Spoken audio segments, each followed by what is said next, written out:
after that, the next thing you're going to have to be concerned about is charging. Okay? All models, if they're capable of doing it, there's certain restrictions, can charge. Charge is basically like they go full tilt at a target to try to attack it, to kill it. Okay? So the way you charge is you declare a charge target. So in this case, say it's Kaya. She declares a charge on Wolf Lord Morag. Actually, I'm going to use this with a different model because she's a cavalry model and they have very specific. I didn't actually open her. They have very specific rules. I don't want to get into it just at the moment. So say this unit, Bridget and Call, are going to declare a charge on Wolf Lord Morag.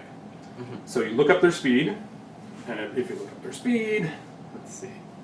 If you look up the speed on Bridget and Call, hopefully I put them in here. I didn't. Of course I didn't. Mistakes were made.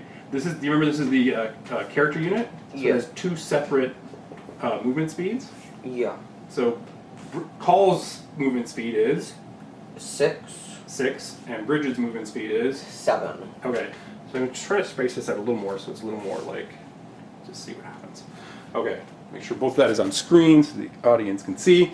So we have Bridget and Call and Wolf Lord Morag.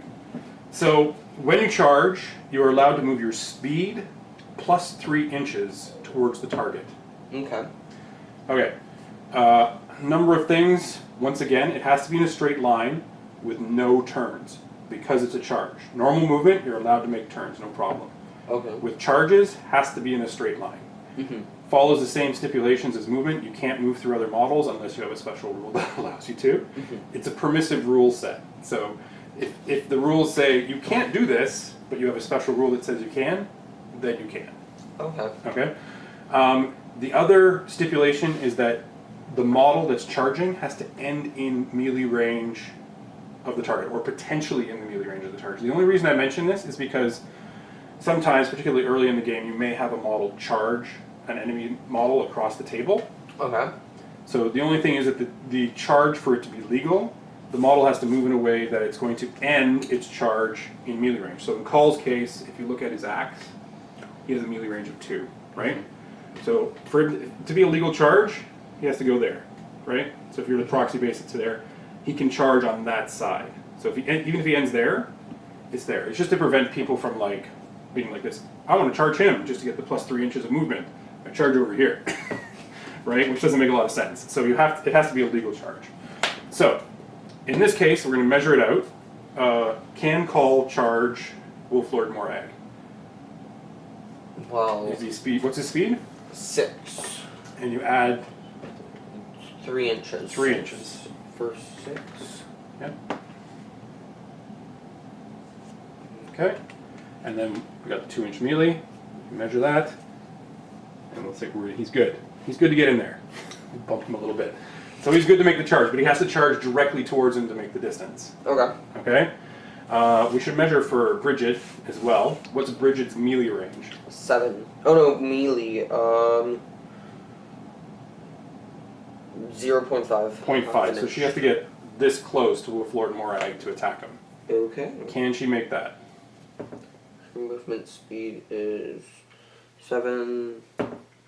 Does she gets 3. She gets the plus 3 if she's charging as well, So yeah? 10. 10? No, she couldn't. No, she couldn't.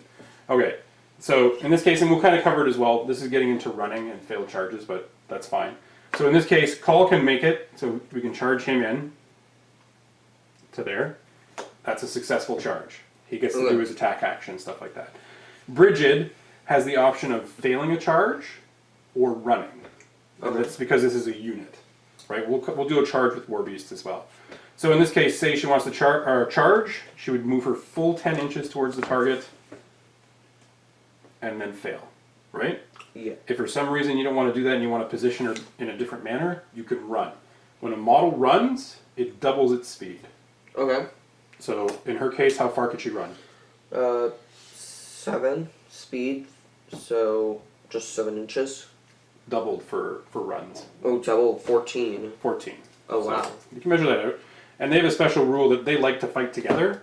So if the target for Call is in her melee range, he gets to hit harder. Okay. So how close would she have to be engaged with the target? Well, and then her melee range is 0.5. Yep. About 11.5 inches. Yep. So she can run that far, or she could run even further if she wanted to, but she can run up to there. Yeah. Okay. All right.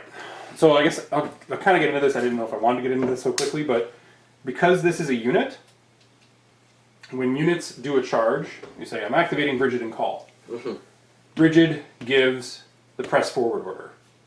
The press forward order allows models in the unit to charge or run. Okay. Okay? So, first off, you have to be capable of giving that order, because there are things that can prevent you from giving that order. Yep. All right? Once you give it, models in the unit, they don't have to charge the same target. So